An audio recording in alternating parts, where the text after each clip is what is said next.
will give you an avenue to track your growth over time. So, and that is your growth can be measurable. You will be able to reflect where you started and where you are heading to, and what you need to do in order to improve. So, on multimedia storytelling, what is multimedia? Multimedia is the combination of text, images, audio, video, and animation to tell a story. So all this is packaged as one item, or it can be separate. That is, you'll find audio only without images, or you'll find audio visual, that is audio with images, or we'll find text that is somehow animated, or it is just a text. So these are the examples of multimedia used on social media platforms. We have graphics and posters. We have photos, GFIs, commonly referred to as graphic interface, graphic interchange, um, format, yeah, graphic interchange formats. So this is a format that, like a software that gives you an like flexibility to animate pictures. I think you have ever seen such pictures, like it looks like a video, and it is not actually playing, like it is looped. It plays for like few seconds, like 2 seconds or even 1 second. So that is, I think you must have encountered them, mostly used in emojis or even memes. And also we look at videos and animated clips. So videos, you can have your multimedia packaged in video or animated clips. Just maybe something that is static, but it is animated. Let's say an object, or yeah, an object that is, it is animated, and it becomes like it is in motion to portray or to deliver a certain message. And then we also have audio clips where you record your audio with your message packaged in it and then published on the internet, be it on YouTube, be it on Facebook, Instagram, or other audio platforms. So, what are the relevant words you should know in in multimedia? So, one is resolution. And resolution refers to details an image holds and is measured in pixels. So you can even do this at your own time. You find a picture you have taken with your phone, go to the details of that phone, of that image. You will see some writing there. You know, might be 1080 times 1920. So that is the pixels that show the quality of that image you have taken. So the lower it is, the poorer the image, or the lower the resolution, the poorer the quality of that image. But the higher the pixels, the sharper the picture appears. So, and then we look at the typeface.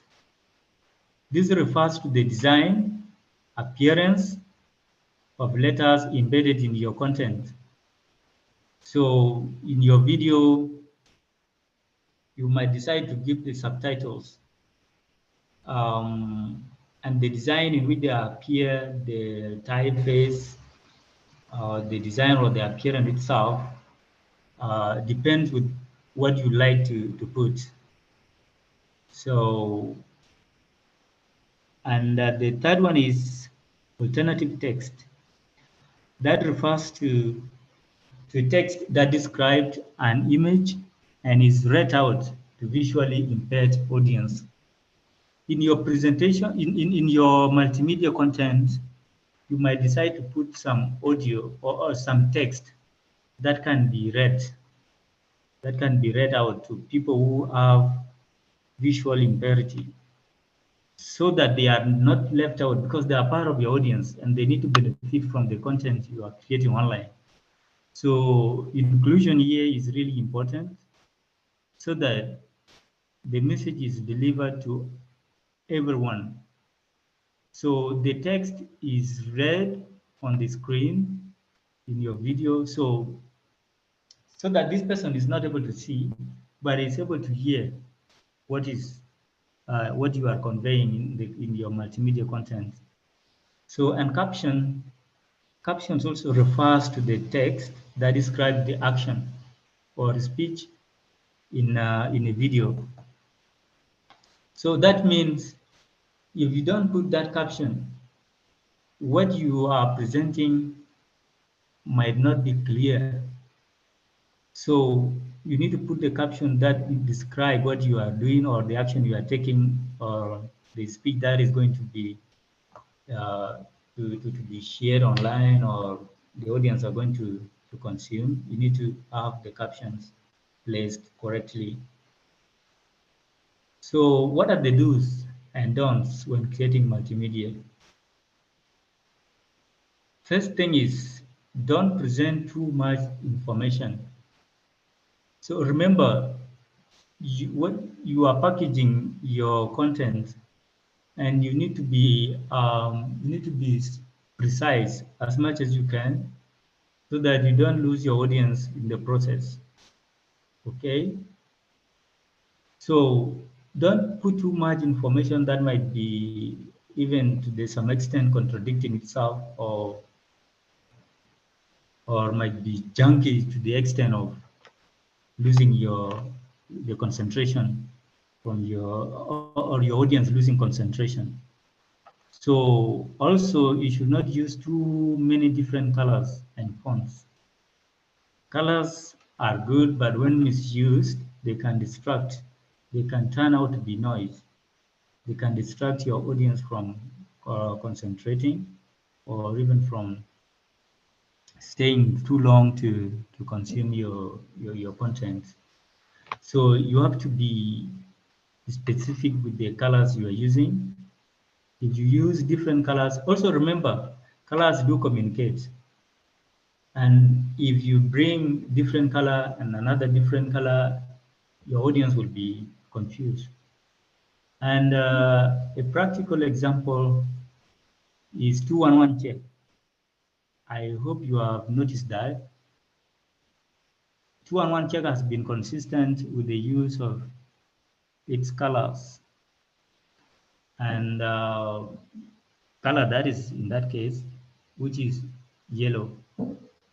So if 211 check decides to bring purple or gray or red, you will just feel like there is something that is missing here, like this should not be 211 check.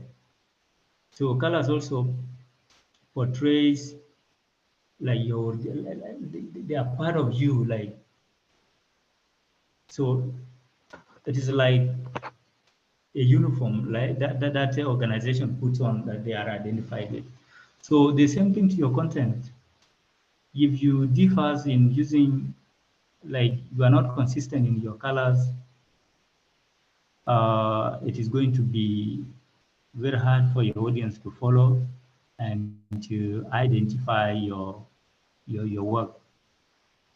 And also the fonts also communicate, and when wrongly used, they might tend to distract the the audience, and then again you will lose the intention of your message, because the intention is to create the multimedia content, share it with the audience, and benefit from it.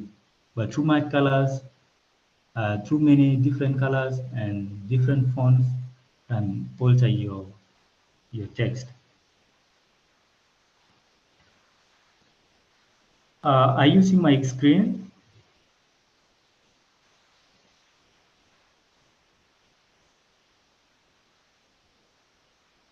Hello? Yes, I'm not seeing the screen. It's just loading. It's loading. Who else is not seeing? If it is one person, then are we all seeing the screen? Yeah, I think that is maybe his network problem because Okay. here it's very clear. All right, all right. Then Joseph, you should fix that. So let's proceed.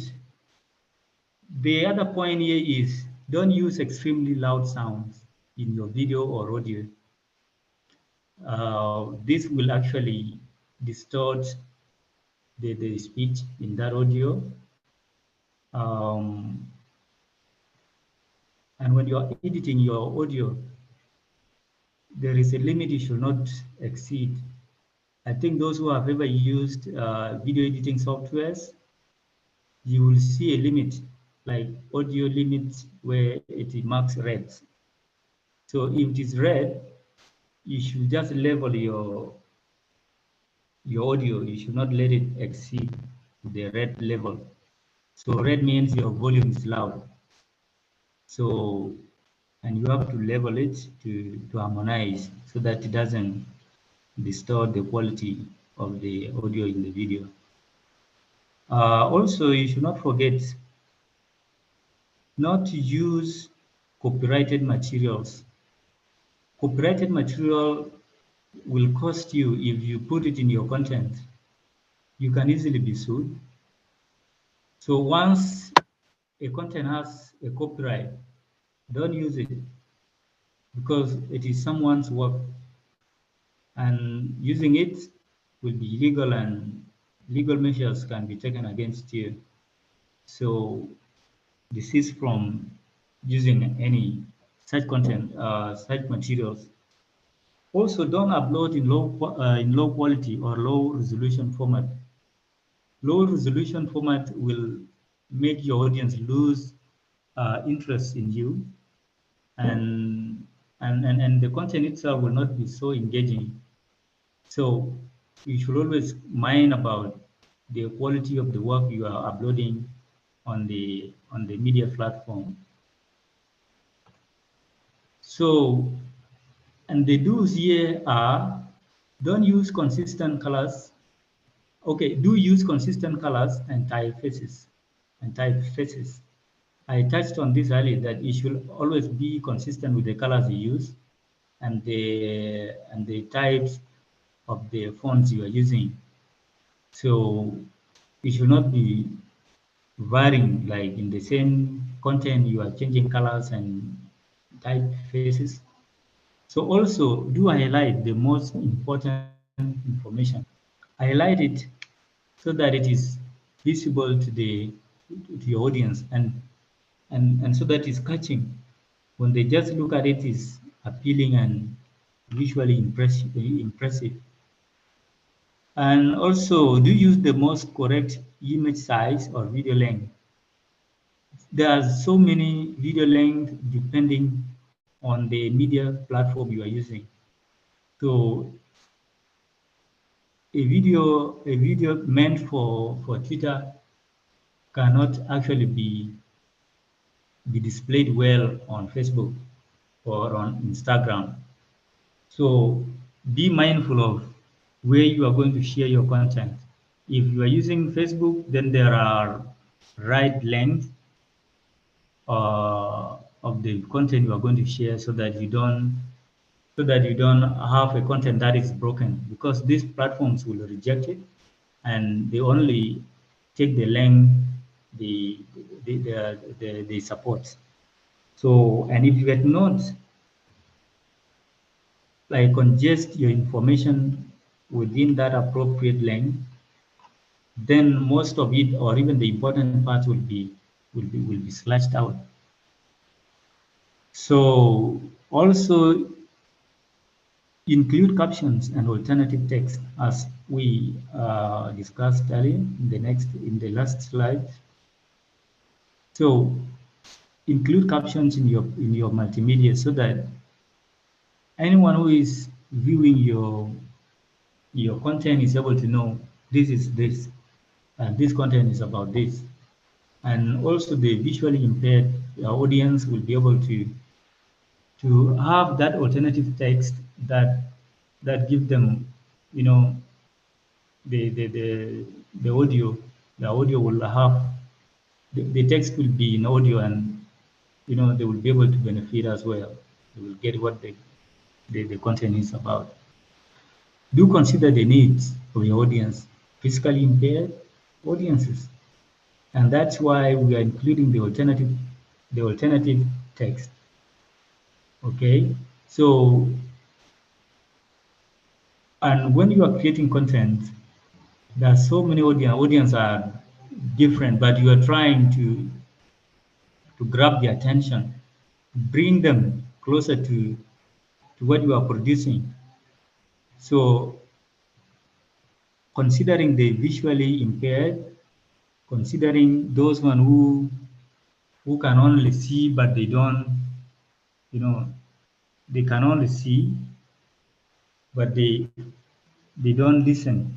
So your text or your images can actually be done in a way that communicate easily to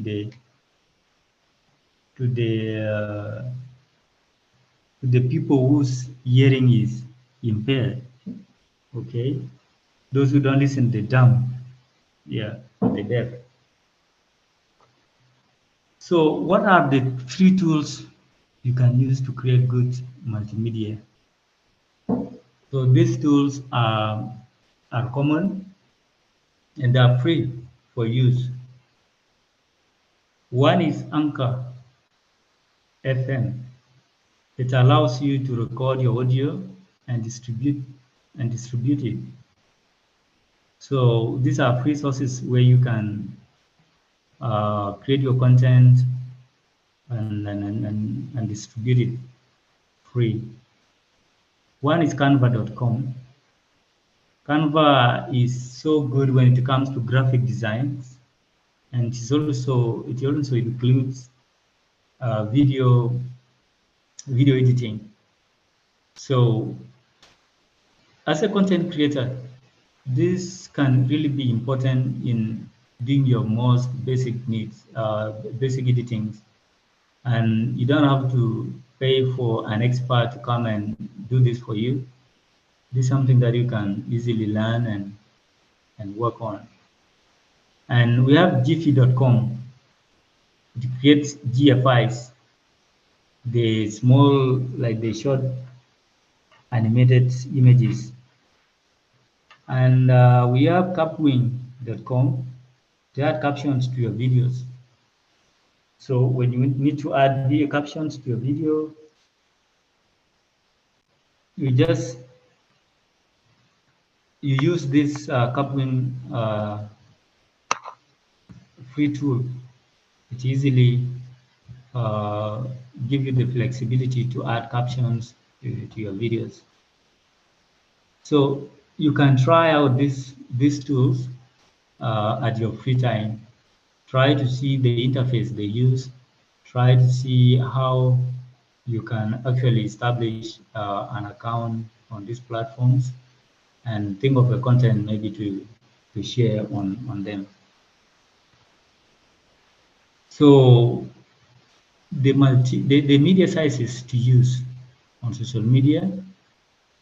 So mostly you will find that on Instagram, you will see the profile photo is 320 by 320. That is a square kind of a photo.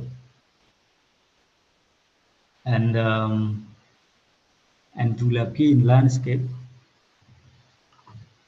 It can also appear in portraits, square, stories that are normally done on daily basis. appear in this format, 1080, 1920. The same thing also applies to your Facebook. So the measurements, the sizes really differs from one media platform to the other. So you just look through it. Facebook has that different from that of Twitter, and at some point you find there are some similarities and differences. So you need to,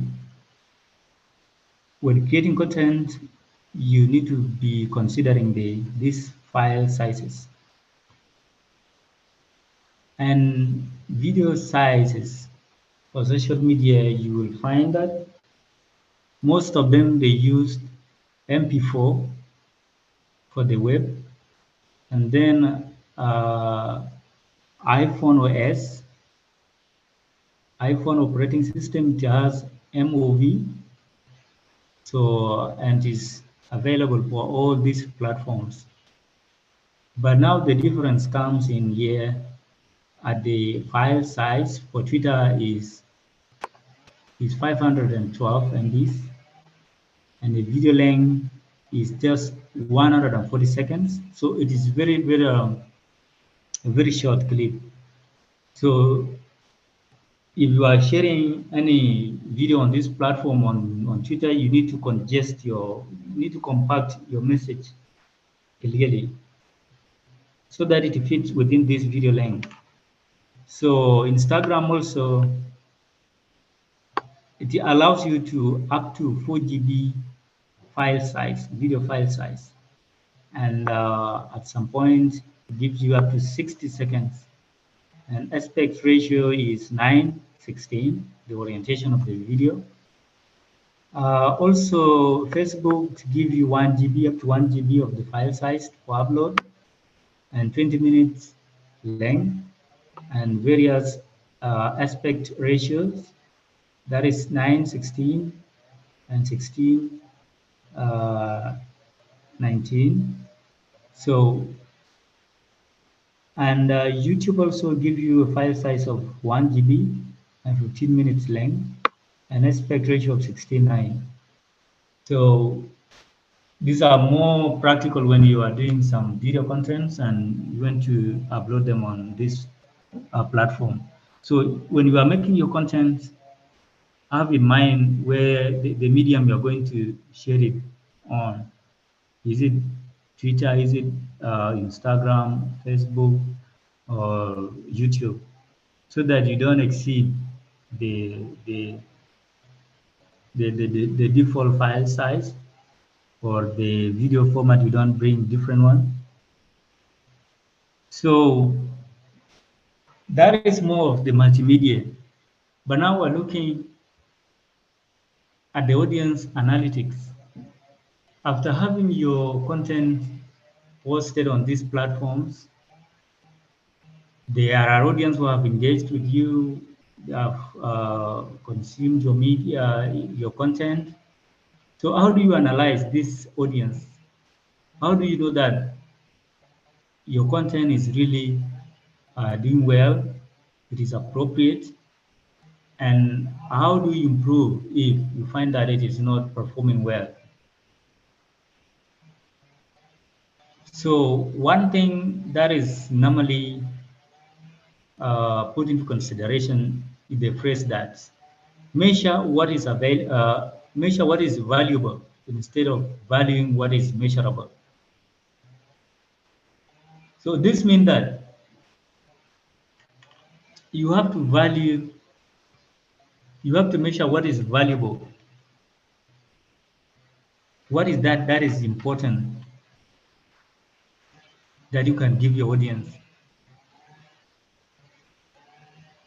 Because if you put that as a priority, it will be easy for you later on to measure that. It will be easy for you to measure what you are offering to your audience. So, but you have to be specific on what you think is valuable, is important to your audience to consume. So, and these are the examples of data you can collect on social media. One is reach. How many people saw your content? Like from the time you published your video online or your audio, how many people saw it? So this is what we refer to as reach, the audience reach. Be it 2,000 people or 500 people or be it 10,000. These are the people we take to have consumed your message or they have seen it. And then we look at the impressions. How many people or how many times your content was seen? So an impressions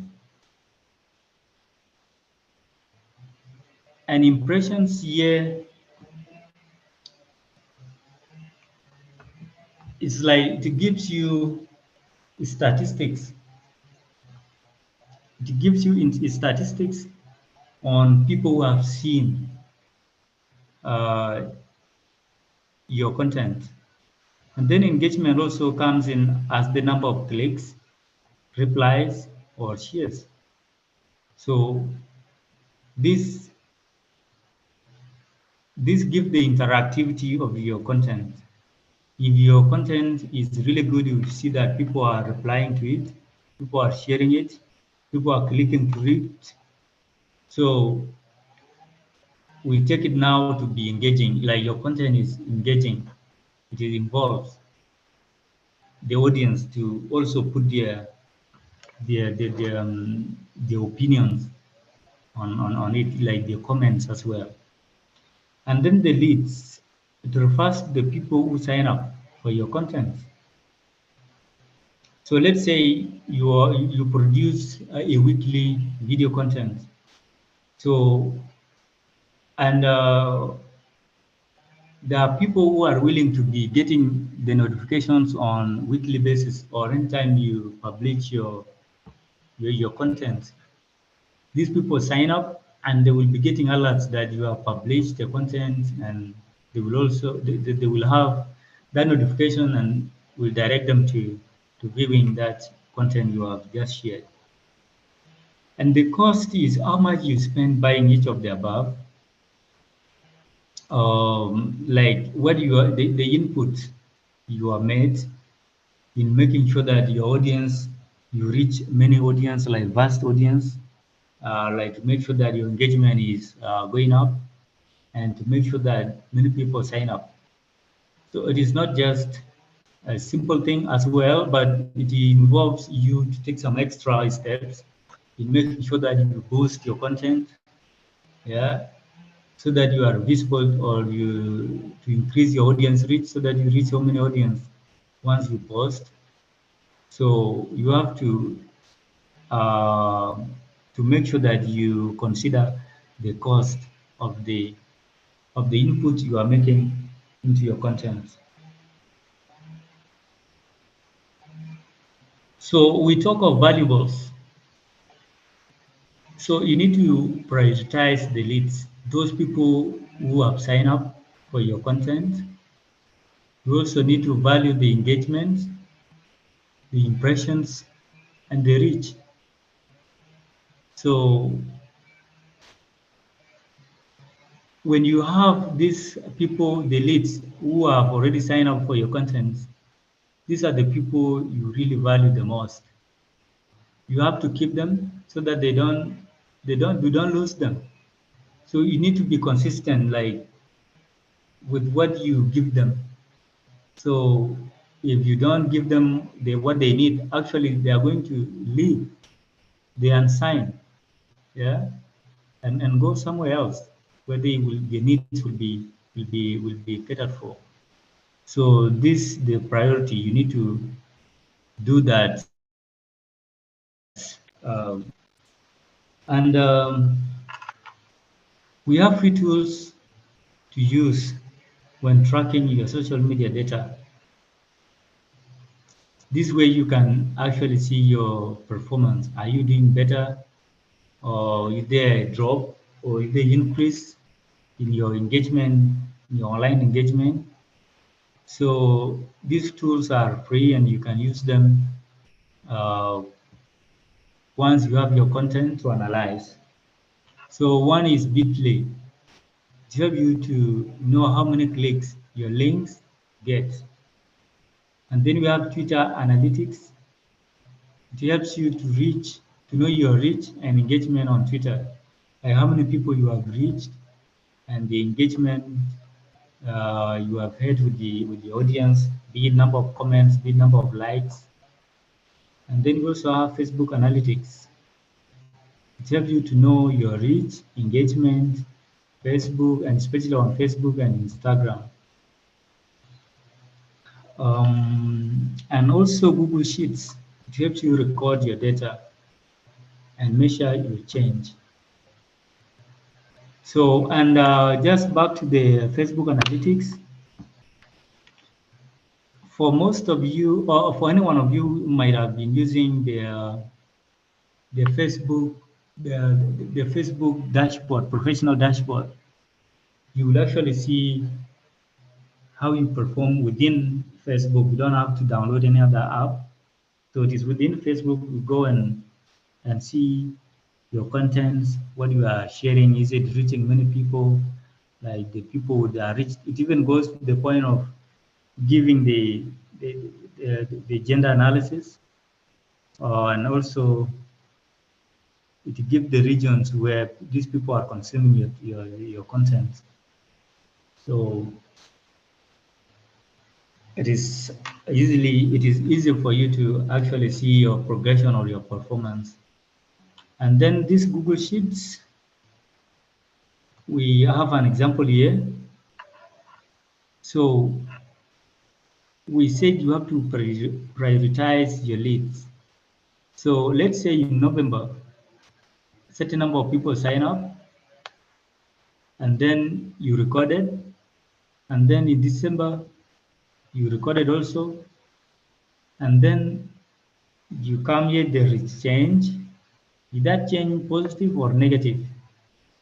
So if people who sign up for your content in November were 200, and then in December they are 300 or 350, let's say 300. So the change here is 100. And then you calculate the percentage. So you will actually see the percentage increase. So why this is important? It helps you, this sheet helps you to see actually where you need to put some emphasis and see where you need to improve in creation of this content.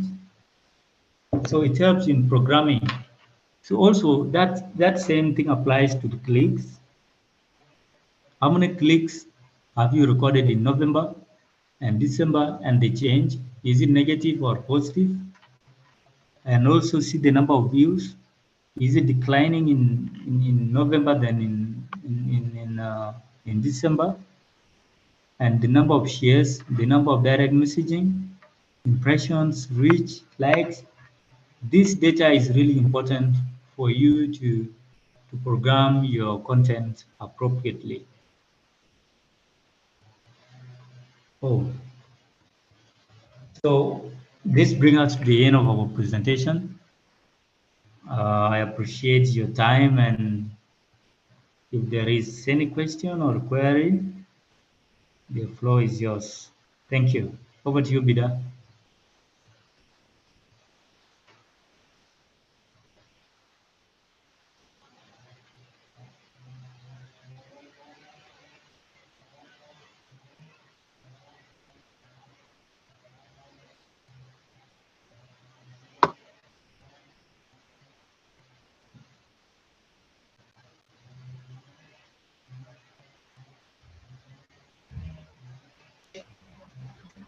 Yes, thank you, Philip, for the wonderful presentation and explanation of everything. I hope all of us we have picked a thing or two, and at the end of this, I think we can now be able to put this knowledge into practice. In case there is any question from the participants, this is your time. You can either text it here or you can raise your hand and you ask. Because it may look simple here, but tomorrow if you're given an assignment, it becomes very hard. So it's better to ask when the expert is still around here.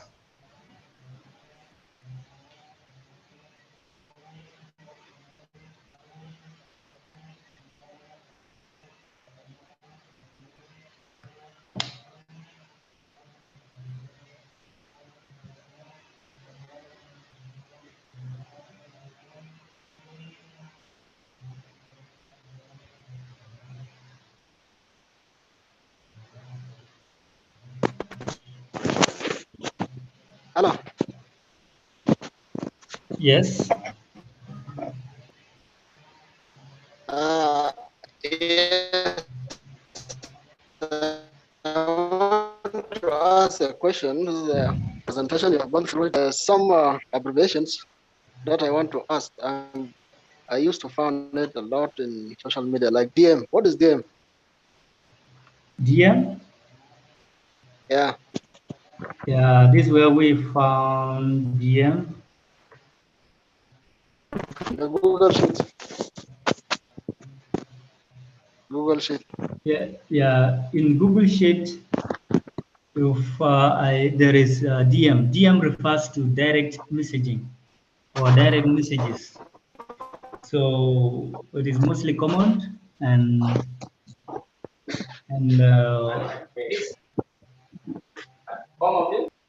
yeah, it is mostly common when you reach a page and then you find a page and then you went right to that page through the website or through the social media, especially Facebook, Instagram, or even Twitter.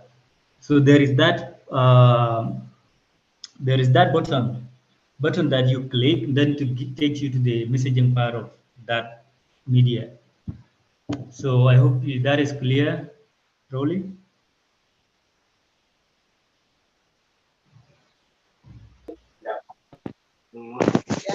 Yeah, thank you. You're welcome.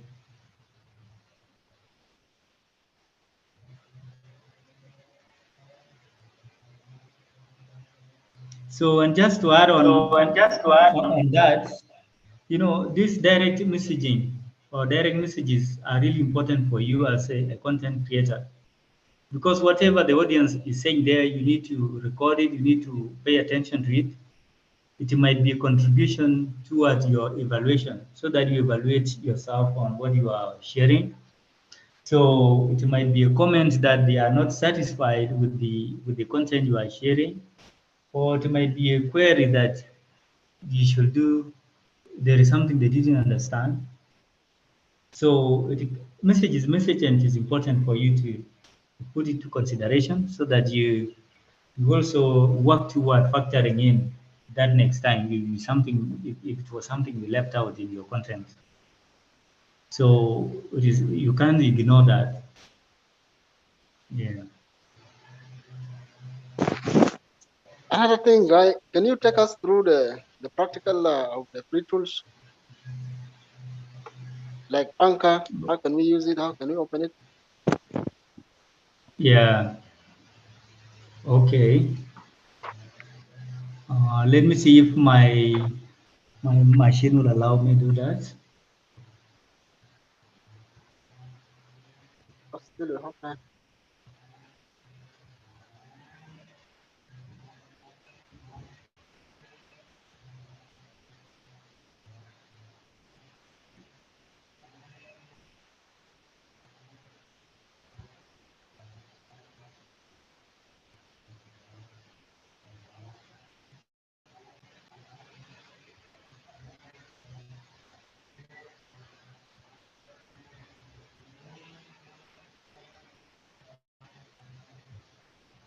Are you seeing it?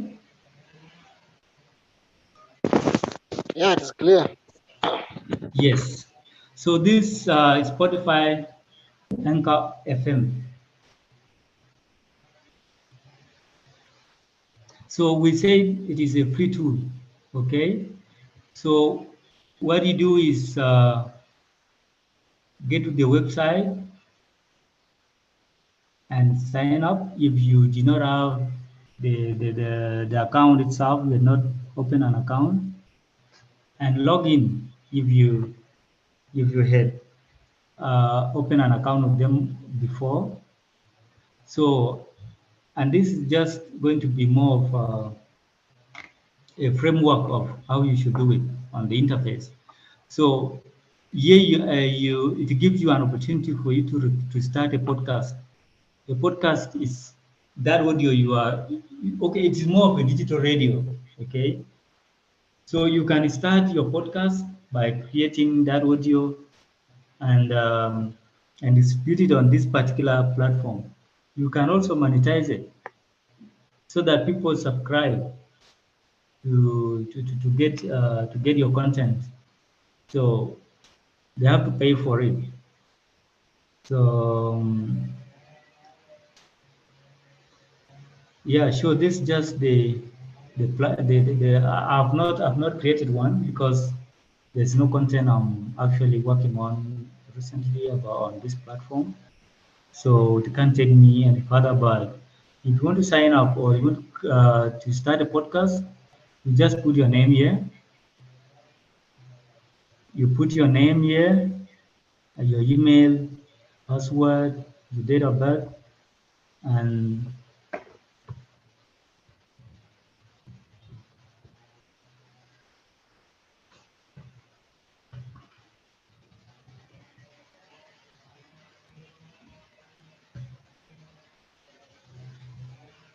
yeah. So I think this might take a lot of time, but I think you have the idea of how to log in here, and the procedures are just clear.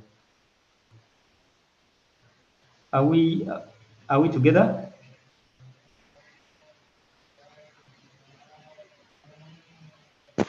Yes, it's clear. All right. So this the platform. Yeah. So I'm seeing Labur.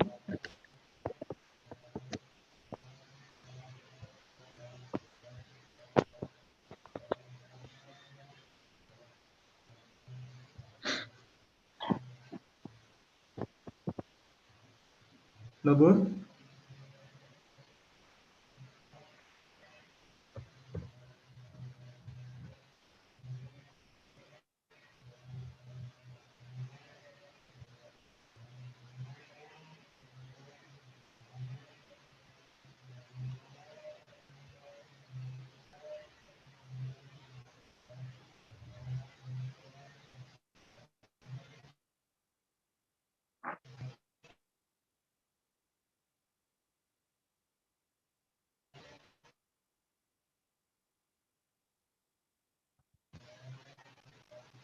And also I talked of Canva.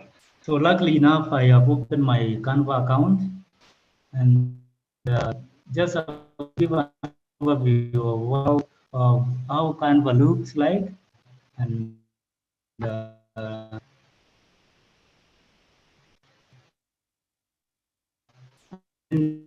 yes, you're going to try it by yourself and make that you create something on Canva. So this is how Canva looked like. Are we together? So Canva is a free software. It has also a mobile version where you can work on it and produce some flyers and some good graphics design. So these are the examples of the info cards I produce on Canva. So like this.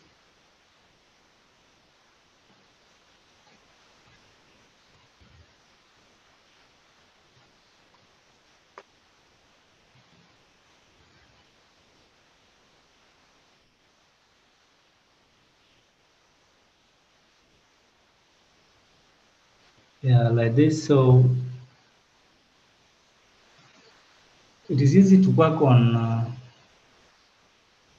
My screen is not shown there.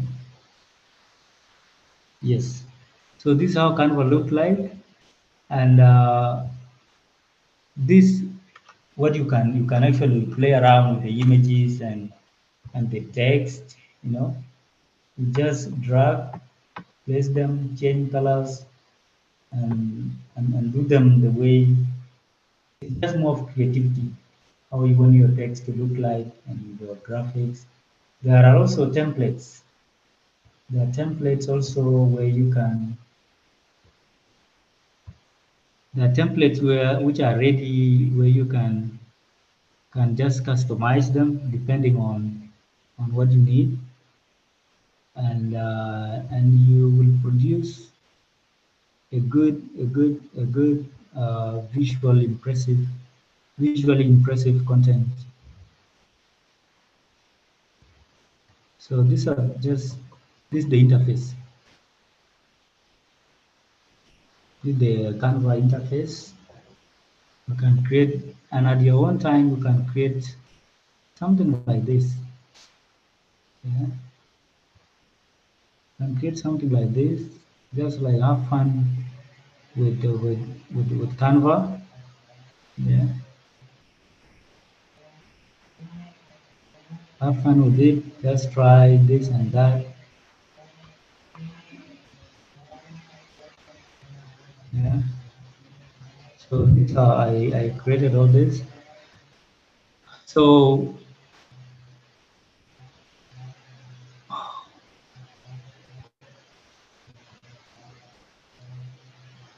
this is how Canva look like. So thank you, and be trying at your own time. Also have a mobile version in your phone so that it gives you some knowledge on how to use it.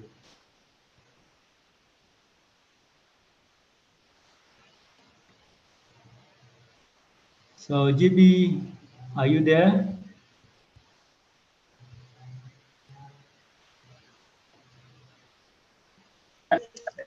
Yes, I'm here, guy. All right, that's good. All right, that's good. Are you done? I can see one hand is still up before you go. Loburi's hand is up. The board is. The board is. Are you getting us? Are you getting us?